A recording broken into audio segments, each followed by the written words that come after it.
warm welcome to Daily Dispatch powered by HSBC. I'm Priya Sheth, and joining me on this conversation is Aadit Palicha from Zepto. Thank you very much, Aadit, for joining us today. I want to talk a little bit about this whole 10-minute delivery phenomenon. I think it's really buzzing at this point in time. A lot of players are entering the space. 10-minute delivery has become the buzzword now, isn't it? Yeah, I mean, I think it's an exciting space, and we're grateful to be here. But this 10-minute delivery, Aadit, tell me one thing. How effective is it? How is it going to work? Because, when Zomato announced this 10-minute delivery, there was a huge hue and cry on social media, citing safety concerns for, driver partners and, the concerns about the food being cooked or ready properly. So tell me a little bit about how this whole fits into the whole scheme of things. The whole phenomenon of 10-minute delivery is built on, I think, three broad steps, right? The first step is actually being very detail oriented about the locations of your delivery centers, right? Whether we're launching, Koramangala in Bangalore or a Bandra in Mumbai or a Dwarka in Delhi, we look at dozens of different factors, everything from road patterns, traffic data, geographic centricity, multiple other factors as well, to essentially identify what's the most ideal position to place a delivery center to get maximum access to customers in the shortest distance possible. So having that ideal location to get, the best access to customers is the first critical step. Second step is, the whole process of actually getting your groceries packed, bagged, and dispatched on Zepto today that takes less than 60 seconds. So from the time that you click the checkout button to the time that your groceries are packed, bagged, and dispatched, that happens in about 58 seconds on average. And the way we've achieved that is through a combination of operational excellence and technical excellence that I can go into detail. The last step is obviously on the delivery side, which is, everything, we've sort of more of a standard process where, the last mile wouldn't be as different from, let's say, another hyperlocal company, or for example, a food delivery company or an e-commerce company. And yeah, I think those are the three broad steps. Now, if you look at the questions that you mentioned, for example, on rider safety, this is not something that people like publishing because it doesn't fit the exciting narrative. But I'll give you a statistic, right? And we're a very data-driven company. So for the trucking industry, which is one of the most common travel-based work opportunities for folks on the ground, every 300,000 vehicular kilometers there's an accident. It's a fact. It's a statistical fact of life, right? At scale, when you're talking about lots of kilometers traveled on a vehicle, there are accidents. So for the trucking industry, every 300,000 vehicular kilometers there's one accident on average, right? And you can look at that statistic up as well. For Zepto, every 10 million vehicular kilometers there's an accident, right? And like that's something that doesn't only just surpass any other travel-based industry or working, that actually surpasses the average, number of accidents for any road traveler, right? Including you and I when we go in a car and drive to work every morning.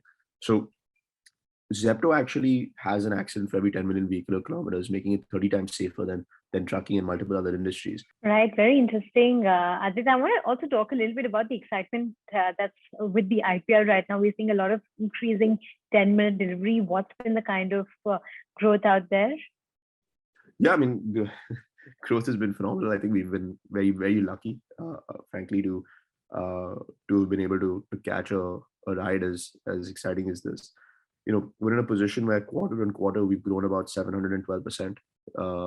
This quarter, and we're continuing to grow at multiples, not percentages, right? So we're still at that phase every quarter. So quite excited. I think IPL is also a phenomenal opportunity for us. In fact, we're the youngest company in history to be having a full blown campaign on Hotstar, right? Which is the broadcasting sponsor of IPL for OTT platforms.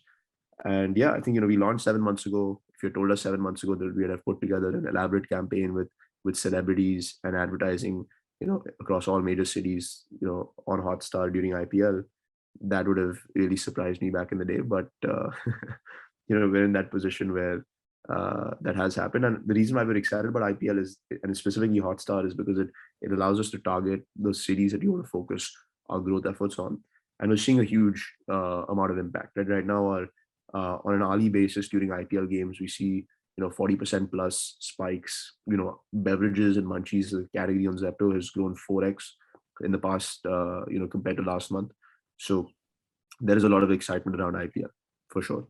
Right, right. Tell me what your focus for the next couple of months in this fiscal are going to be. What would be the growth drivers, and how will you look at expansion? For sure. I think, our thought process right now is, so far we obviously, scaled, very aggressively over the past couple of months. We're going to continue on that trajectory. We're in a position where we're, aggressively launching new micro markets. We're now live across all major cities in the country, from Mumbai to Kolkata to Hyderabad, and in between. Right, so we're live across all major cities in the country, and I think we're going to go deeper into those cities, and we're also going to expand into high dense areas, that might not be included in the top 6 or the top 7 or 9 cities. Right, so what we're focusing on right now is going deep into the cities that we already are live in, and launching subsequent cities. And I think that that'll be a focus for the next couple of months. Beyond that, I think the core priority of the business right now, we've gotten our first few micro markets profitable on all our operating metrics. We want to be in a position where, and frankly, that's one of the reasons why we've been able to have consistent success in back-to-back fundraisers, is because we've had strong control on our unit economics.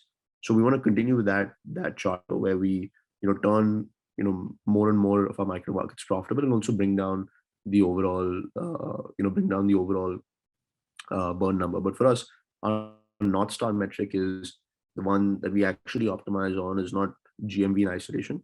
It's GMV to burn ratio, right? For every dollar that I'm spending, how much gross revenue or gross merchandise value am I getting as a result of that? And I think for us, we want to expand that from a roughly 1:3 ratio today to about a 1:5 ratio going forward.